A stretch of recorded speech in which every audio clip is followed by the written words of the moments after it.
नमस्कार, मैं संदेश स्वागत करता हूं आपका एक बार फिर से मेरे और आपके YouTube चैनल भारत संदेश के अंदर। फ्रेंड्स, मैं आपको आज जिस शख्स से मिलवाने जा रहा हूं उसका एक शानदार राजनीतिक कैरियर रहा है। 5 बार विधायक, एक बार जन स्वास्थ्य मंत्री, वर्तमान में जेतारण विधानसभा से कांग्रेस के प्रत्याशी श्रीमान सुरेंद्र जी गोयल साहब। नमस्कार गोयल जी। नमस्कार संदेश जी। सर, ये जो चुनाव है इसमें आप कांग्रेस की कितनी सीटें मान रहे हैं? ऐसा है जी, मैं तो न तो आकाश बांधता हूँ न पाताल बांधता हूँ। मैं तो मेरी कॉन्स्टिट्यूंसी का ध्यान रखता हूँ। अभी कांग्रेस में नया आया हूँ, 40 साल तक बीजेपी की राजनीति की। मैं तो अपने आप में सौभाग्यशाली मानता हूँ कि कांग्रेस के शीर्ष नेतृत्व आदरणीय सोनिया गांधी जी, आदरणीय खड़गे साहब, राहुल गांधी जी, प्रियंका जी, अशोक जी गहलोत साहब और पायलट साहब, उन लोगों ने मेरे जैसे आदमी विश्वास किया और उन्होंने मुझे कांग्रेस ज्वाइन कराई। मैं सबसे पहले उनका आभार प्रकट करता हूं, उनको धन्यवाद करता हूं। और बीजेपी में रहा तो बीजेपी को मजबूत करने का काम किया, साफ सुथरा काम किया, धर्म नीति से काम किया और वो काम किया जो जनहित में हो और कभी पार्टी विरोधी गतिविधि में भाग उस समय नहीं लिया। अब मैं कांग्रेस में आया हूँ तो कांग्रेस को मजबूत करने का काम करूँगा और वो काम करूँगा जो मेरे से बन सकता है कि हिंदुस्तान के अंदर किस प्रकार से कांग्रेस मजबूत हो, क्योंकि कांग्रेस पार्टी एक ऐसी पार्टी है, पार्टी नहीं एक विचारधारा है जो इस देश का डीएनए है। और ये आज पता नहीं लगता पर आने वाले 5-10 सालों बाद में पता लगेगा जनता को। सर, आपने विचारधारा की एक बात करी, 25 साल आप बीजेपी में थे तो एकदम से 40 साल बीजेपी में, बहुत लंबा इतिहास। सर, मैंने 5 साल जो विधायक थे मैंने उसका जोड़ा। आपने तो एक बात कही कि मिनिस्टर, अब मैं यूडीएस मिनिस्टर रहा हूँ, रूरल डेवलपमेंट मिनिस्टर रहा हूँ, पंचायत राज मिनिस्टर रहा हूँ, पीएचडी मिनिस्टर रहा हूँ, डिप्टी चीफ रहा हूँ, विधानसभा का सभापति रहा हूँ और पार्टी का प्रदेश का उपाध्यक्ष रहा हूँ, सब कुछ रहा हूँ। परंतु वो इतने रहने के बाद ही मेरे को ये मान करके टिकट काटा, जिसमें मैं कैबिनेट मंत्री था और 36,000 वोटों से हॉस्पिटल में रह करके जिताया जनता ने। उस आदमी को क्या, ये विचार परिवार का नहीं है और ये पार्टी के लिए कैंसर की गांठ है, काट के नहीं फेंका तो पार्टी को ख़त्म कर देगा। इसलिए मैं बताना चाहता हूं उनको कि इस चुनाव में कि मेरी विचारधारा सही है या तुम्हारी विचारधारा सही, ये लड़ाई है और कुछ नहीं। सर, वो सब ठीक बात है, आपने अपने क्षेत्र की बात करी जैसे, लेकिन मैं कह रहा हूँ आप 40 साल भारतीय जनता पार्टी में रहे, एकदम से कांग्रेस की विचारधारा अपनाने में आपको ऐसा नहीं लगता कि जैसे जो आपने 40 साल इस क्षेत्र से जो भारतीय जनता पार्टी के वोटर हैं उनकी एकदम से जो विचारधारा है, क्या वो एकदम कन्वर्ट हो जाएगी आपके साथ? वो समय बताएगा। आप 3 तारीख को देख लेना क्या कन्वर्ट होता है क्या कन्वर्ट नहीं होता है। मुझे जनता पे और मेरी कार्यप्रणाली पे, मेरे व्यक्तित्व पे और मेरा व्यवहार से मुझे पूरा अनुभव है कि जनता किसको वोट देगी किसको नहीं देगी। 3 तारीख को आप याद रखना इस बात को, ये जनता वो फैसला करेगी जो अकल्पनीय है। ये आपको कह देता हूँ, इतना ही। बहुत बड़ा विश्वास है आपको जनता के ऊपर सर। अच्छा, जैसे निर्दलीय दिलीप जी चौधरी खड़े हो रहे हैं तो आपको लगता है कि उससे कांग्रेस के वोटों में कोई फर्क पड़ेगा? वो मेरा छोटा भाई है, मैंने उनको खूब सीएम साहब ने खूब समझाने की कोशिश की, मैंने भी खूब समझाने की है। मैं तो उनसे अपील यही करता हूँ, निवेदन करता हूँ कि मैं तो कांग्रेस ज्वाइन की तो सबसे पहले उनके घर गया कि भाई आप कांग्रेस के धनी हो, तुमने चुनाव लड़ा है और आप मेरे छोटे भाई हो, आप काम करो। मैं इन 5 साल में आपके कोई इंटरफेयर नहीं करूंगा और मेरे पास भी कोई कार्यकर्ता आएगा तो मैं आपके पास भेजूंगा। और बीजेपी वालों का अभी देखो, मैं चुनाव हार गया और तुम्हारी सेवा कर ली मैंने और अब ये मेरा बच्चा है और ये जीता है तो आप इसकी मदद करो। और मैं कॉन्ट्रोवर्शियल मामले में पड़ता ही नहीं हूँ। हाँ, दोनों के से नहीं हो और आपको लगे कि सुरेंद्र गोयल इतनी लंबी सेवा की है और ये हमारा काम करवा सकता है तो मेरे पास आओगे तो मैं जिसको कहना होगा कहूँगा। और मैंने किया और काम करवाया उनका। और बाकी आप जानते हो, कोई मेरा बेकार लेने का ठेका तो है नहीं। मेरा तो जो मेरे पास आएगा उनको छाती से चेप के उनकी सेवा करूँगा। और जो वो चाहता है कि मैं इसमें विश्वास नहीं करता तो मैं बहुत स्वाभिमानी आदमी हूँ, स्वाभिमान से ज़िंदगी जीने वाला आदमी हूँ, कभी कंट्रोवर्सी में पड़ता नहीं और न तो किसी का अपमान करता हूँ, न किसी की बेइज्जती करता हूँ, न किसी का तिरस्कार करता हूँ और न मैं अपमान, बेइज्जती और तिरस्कार बर्दाश्त करता हूँ। हमेशा जनहित में जिया है और जीवन भर, अब तो मैं भी 70 साल का हो गया हूँ, जीवन भर जनहित में जीऊँगा। और उसी आज बिना पार्टीबाजी के ऊपर उठकर मैंने काम किया है। मुझे ब्लाइंड फेथ है इस जनता के ऊपर। उनको सब इन 5 सालों में पता लग गया कि सुरेंद्र गोयल कैसा व्यक्ति है, कैसा व्यक्तित्व है और कैसा काम करने वाला है। इसलिए मुझे जनता पे बहुत भरोसा है, कार्यकर्ताओं पे और जो जनप्रतिनिधि उन सब पे भरोसा। ये तो मुझे संदेह नहीं है इसमें सर, क्योंकि मैं जेतरण आया था, मैंने डिबेट करी थी यहाँ पे 2 जगह, तो काफ़ी लोग आपके प्रशंसक थे जो ये चाह रहे थे कि अगर सुरेंद्र जी गोयल को कांग्रेस से टिकट मिलता है तो हम उनका बढ़ चढ़ के सहयोग करेंगे। मैं आपसे पूछ रहा हूँ सर, 5 बार विधायक रहे आप, जेतरण की ऐसी कोई समस्या ये जो अभी तक नहीं मिटी हो, जो आने वाले चुनाव में अगर आप जीतते हो तो ऐसी कौन सी बड़ी समस्या जिसका आप जेतरण में निदान करना चाहोगे? ऐसा कोई काम? ऐसा है, पानी की व्यवस्था में जवाई से लिया, बिजली के 3 बड़े बड़े 132 केवी जीएसएस है, हर पंचायत मुख्यालय करीब करीब 33 केवी जीएसएस बना दिए, हर पंचायत मुख्यालय पे मैंने 12वीं स्कूल करवा दी। जहाँ 33 पंचायत हुआ करते जिसमें 18 पीएससी है और कोई गांव के अंदर सीसी रोड, सीसी ब्लॉक, शमशान की बाउंड्री, कब्रिस्तान की बाउंड्री, पुलिये, रपटे, डामर सड़कें कोई ऐसी बची नहीं। जो लिंक रोड ज़रूर तो छोटी मोटी बची हुई है, जो ये भी जोड़ रहे हैं और आने वाले समय में जो अधूरे काम हैं उनका पूरा करने का प्रयत्न करें। मेरे हिसाब से अव्यवस्था के कारण, थोड़ा सा मिसमैनेजमेंट के कारण पानी की व्यवस्था बिगड़ी हुई है और उसको सुधारने का प्रयत्न करूंगा। और जवाई का पानी जो 125 गांव मैंने पहुंचाया, 325 करोड़ की योजना है, तो वो जल्दी से जल्दी गांवों तक मीठा पानी पहुंचे और आने वाले समय में वो एक याददाश्त बने, तो वो किया। और आज जेतरण जैसे डी क्लास नगर पालिका में सीवरेज है, जबकि पूरे राजस्थान में कहीं डी क्लास में नहीं है।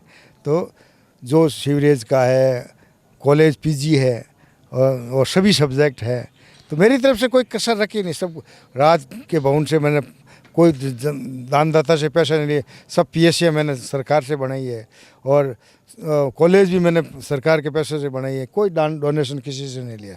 और गुरु गोयल लेकर एक योजना थी जिसके अंदर जो 10% जमा कराते, 20% जमा कराते, पूरे राजस्थान के अंदर जितने काम नहीं होंगे इतना अकेले जेतरण मैंने करवाया था। चलिए सर, अच्छी बात है। राजनीति में आपको ऐसा सोशल मीडिया पर जानकार कहते हैं कि भैरू सिंह जी लाए थे आपको, ये सही बात है सर? बिल्कुल, भैरू सिंह जी लाए थे और भैरू सिंह जी की देन है कि ये पौधा वटवृक्ष बना और इस एरिया को बीजेपी को वटवृक्ष बनाया। और 40 साल की राजनीति के बाद कहते हैं कि वो मतलब विचार परिवार करने हैं। अब तो बस यही लड़ाई है कि भाई आपको इनको इस बार पता लग जाएगा जो आप चाहते हो वो विचार सही है कि भाई ये भावनात्मक मुद्दे उछाल करके आदिकाल से जब से सृष्टि की रचना हुई है तब से गांव में अमन, चैन, भाईचारा, सौहार्द, अपनापन, एक दूसरे धर्म का आदर और उसमें आप अपने स्वार्थ के लिए घृणा, नफरत, वैमनस्य फैलाकर दूरीकरण कर करके सत्ता प्राप्त करते हो। मैं हमेशा लोगों का दिल जीत करके उनकी इच्छा और आकांक्षा पे खरा उतर के धर्म नीति से और राज धर्म का पालन कर करके जीवन जिया है और आगे भी वही जीवन। कल्पनीय प्रश्न, तो क्या आज अगर भैरू सिंह जी शिकायत होते तो क्या आपको इस पार्टी से जाने देते?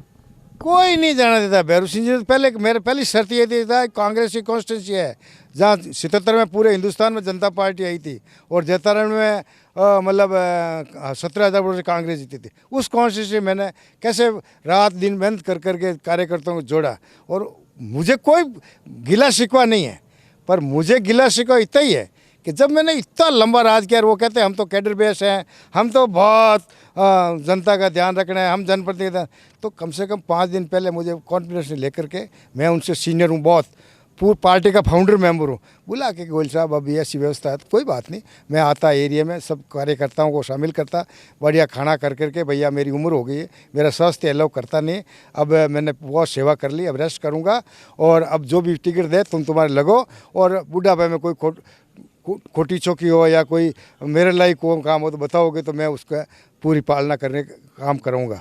तो मेरी इज्जत से वो लोग बाग माड़ा ढोल ढमके से मुझे घर छोड़ते, जब तो मेरी इज्जत, कैबिनेट मंत्री था और पूरे जीवन में एक अखबार में मेरे खिलाफ कोई न्यूज़ आ जावे, एक मेरे खिलाफ कोई गलत कमेंट्स आ जावे कि कहीं साला गोयल ने पैसे लिए, गोयल ने, ये बैठी जनता कोई 1000 आदमी में लाखों में कहता हूँ, कोई कह दे गोयल ने मेरे से 2 रुपये ले लिए, गोयल ने मेरे ज़बान से हाँ किया वो काम नहीं किया, गोयल ने पार्टीबाजी से नुकसान कर दिया, गोयल ने मतलब गांव की नस बांट दी, गांव ने बेईमान का मदद कर दिया। मैं हमेशा कहता हूँ बेईमान की कोई जात नहीं, बेईमान की कोई पार्टी नहीं और बेईमान का कोई धर्म नहीं। बेईमान बेईमान है और बेईमान लुच्चे लबंगे पूछ लेना, कोई मेरे पास आँख से आँख ही नहीं मिलाता और जनता के अंदर एक राम राज्य टाइप रखता था। और बस ये है कि हिंदू और मुसलमान सब भाई की तरह रहे, जो आदिकाल से अपने पुरखों ने जो व्यवस्था बनाई। हाँ, ये बात है, बेईमान हिंदू भी हो सकता है और बेईमान मुसलमान भी हो सकता है। और बेईमानी वो करता है जो बेईमान है, उसको आप जूतों से मारो। मैं मेरे वोटों के लिए अननेसेसरी पंगा लेकर के एक व्यवस्था बिगाड़ूं, वो मैं काम नहीं कर सकता। मैंने तो यहाँ जैतारण में आप पता कर लेना, ऐसे अयोध्या से भी बड़ा इश्यू था यहाँ जैतारण में, शीतला माता मंदिर का और कब्रिस्तान का। 1 सेकंड का हिंदू मुसलमान का जो आप फैसला करोगे मंजूर है, वो मैंने बाकायदा फैसला करके दीवार निकले। आगे में ऐसा मामला था जो मानो मरे जैसे धंधे थे। मैंने 1 मिनट में दोनों गाँवों में बैठा करके आपस में समुदाय को कंप्रोमाइज़ करवा करके कब्रिस्तान अलग कराया, शमशान भावरियों का कराया, बंगियों का कराया और शिवरियों का कराया, वो झगड़ा मिटा। नमाज में था तो कब्रिस्तान की सब बाउंड्रियाँ बना कर निपटाया और हिंदुओं की भी सब शमशानों की बाउंड्रियाँ। लामिया में था तो हिंदुओं के शमशान बना करके कराया और कब्रिस्तानों के निपटाया। कालू में था वो भी निपटाया, बलूंदा में था वो भी निपटाया। पर कोई एक इश्यू नहीं रहने दिया जिससे कि आने वाले भविष्य में हिंदू मुसलमान की कोई लड़ाई कर सके और अमन चैन से ये ज़िंदगी जी सके। हर आदमी को मतलब यहाँ हिंदुस्तान के अंदर जो यहाँ का जाइंदा है, तो चाहे कोई छोटा हो चाहे मोटा हो, कोई पैसा वाला हो चाहे गरीब हो, पर शांति से जीने का अधिकार सबको है, बोलने का अधिकार सबको है।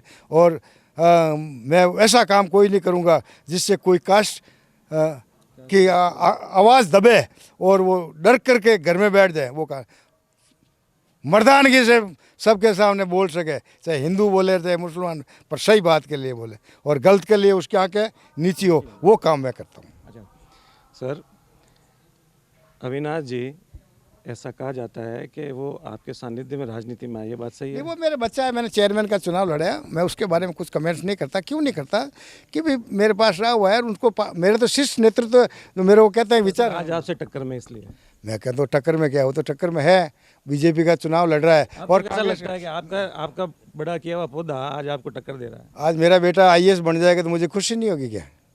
अगर मेरा बेटा अगर MLA बन गया, मैंने चुनाव लड़ा, मेरी उनसे लड़ाई नहीं है, मेरी लड़ाई उनसे है, ऊपर वालों से, जिन्होंने मुझे ये कहा था कि ये हमारे विचार परिवार नहीं है और पार्टी के लिए कैंसर की गांठ है। तो बस ये बताना चाहता हूँ उनका कि बस सिर्फ ये कि आपका विचार सही है कि मेरा विचार सही है, बस इतनी सी लड़ाई। जैतारण विधानसभा क्षेत्र के लोगों के लिए कुछ कहना चाहेंगे सर? मैं इतना ही निवेदन करता हूँ कि आप मेरे मालिक हो और इतने सालों से मेरे जैसे छोटे से आदमी को पलकों पे रखते हो और अगर मैंने सही सेवा की है तो इस बार मेरे अपमान का और जो मेरी बेइज्जती की है उसका बदला लेकर के आप वो काम करो जिससे उनको लगे कि इस धरती पर सही आदमी की कदर होनी चाहिए और बेईमान लुच्चे लबे आप यूँ ही अंगुली पकड़ करके घसीट करके ले जा करके वो बड़ा मूर्ति बनाना चाहता है, वो नहीं चलता है। हाँ, ये राज चलेगा आने वाले समय में उसी व्यक्ति का चलेगा जो जनहित में काम करता है, धर्म नीति से काम करता है और जो राज धर्म का पालन करके चलता है और हमेशा लोगों के दिलों पे राज करता है और कथनी में करनी में अंतर नहीं रखता है, दोगली बात नहीं करता है और झूठे का मुँह धोखा जो झूठी बात करेगा वैसा काम करता है, उस आदमी को देंगे। 2024 लोकसभा के जो इलेक्शन आ रहे हैं सर, उसमें क्या लगता है कि राहुल गांधी जी प्रधानमंत्री बन पाएंगे? ऐसा है जी, मैं तो कहता हूँ राहुल गांधी 200% प्रधानमंत्री बनेगा। ये मैंने 5 साल पहले कहा और आज नहीं कल बनेगा, कल नहीं परसों बनेगा। सत्यमेव जयते, ये आडंबर नहीं चलेंगे। ये देश हिंदुस्तान है, भारत है और भारत के अंदर इतनी जनता होशियार है कि साइड लेती है ना कार की तो हाथ भी बाहर निकालती है और इंडिकेटर भी देती है, इसलिए वहाँ उनकी चिंता ही मत करो। समय की बात है, अभी धार्मिक भावना में लोग उड़ जाते हैं, कोई बात नहीं। मैंने सर वो बात ठीक है, मेहनत कर रहे हैं राहुल गांधी जी। एक लास्ट सवाल पूछता हूँ फिर विदा लेता हूँ आपसे। 2024 का मैंने पूछा था, आपने कहा कल बनेंगे परसों बनेंगे, बनेंगे जरूर, उनमें काबिलियत है। अरे वो नहीं, जो आदमी मेहनत करता है, जनहित का काम करता है, देश के सामने कभी धोखा नहीं करता है, देश के सामने वही बात रखता है जो देश के आज के समय में आवश्यकता है और वो जनता देर से समझे परंतु एक दिन समझेगी और समझ कर करके फैसला वही लेगी जो उनके हितों के लिए सुरक्षित फैसले लेने वाला है। तो आपको पता लग जाएगा बाद में। मैं किसी के फिलहाल कमेंट नहीं करता हूँ, मैं पार्टी का कांग्रेस का हूँ, तो इसलिए मैं कह रहा हूँ कि आज से 5 साल पहले मेरे एनकाउंटर में कहा था कि उस समय अनुभव थोड़ा कम था, तो जो अनुभवी नेता है और कांग्रेस पार्टी है, मैंने क्या कहा, कांग्रेस पार्टी एक पार्टी नहीं, एक विचारधारा है और वो विचारधारा इस भारतवर्ष की डीएनए है। ये आपको कह देता हूँ। सर, आपको बहुत बहुत शुभकामनाएं इस चुनाव के लिए। धन्यवाद। फ्रेंड्स, ये थे हमारे जैतारण विधानसभा से कांग्रेस के प्रत्याशी श्रीमान सुरेंद्र जी गोयल। अगर आपको मेरा वीडियो अच्छा लगता है प्लीज़ लाइक करें, सब्सक्राइब करें और बेल आइकन जरूर दबाएं। जय भारत, जय हिंद।